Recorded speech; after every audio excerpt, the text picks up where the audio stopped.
Just recently, a very good friend of mine passed away in a drunk driving accident.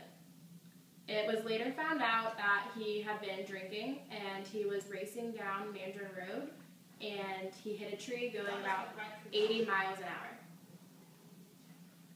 As hard as it is to say, he was ejected from the car after it was split in half while he was still wearing his seatbelt in his seat. He was pronounced dead on the scene, and it's very hard on me and all of my friends to go through this.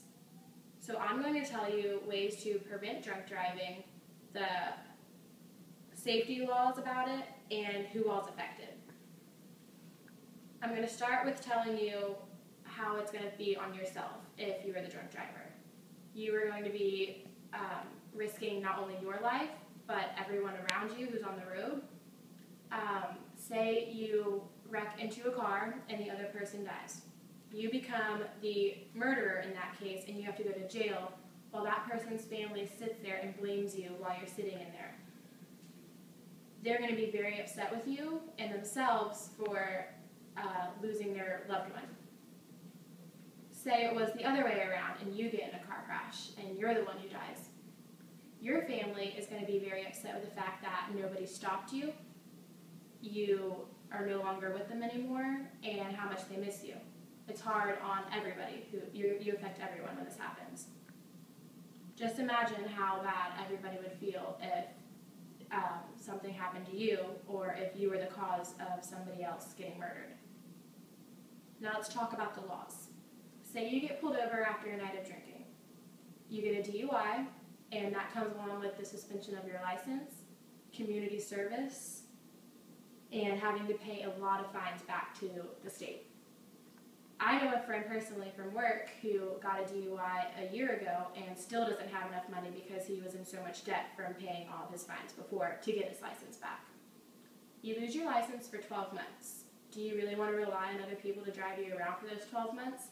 Say you have to go to work and nobody can drive you. The fact that you could lose your job is a really big problem.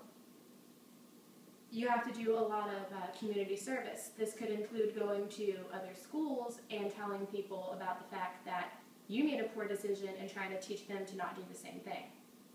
You have to go to AA classes, which even though you don't think you might not need it, it is still considered an alcoholic problem if you drink and drive. And not just that, but you have to pay for those classes whether you want to go to them or not. They still make you do it, and they still make you pay the $65 fee. There are many ways to prevent drunk driving. You could call a friend or family member. No matter what time it is, I'm sure they'd much rather wake up and come get you than have you drunk drive home. You could call a taxi if you have the money for it. If you don't, try and borrow some from a friend or even ask a friend who hasn't been drinking to drive you home.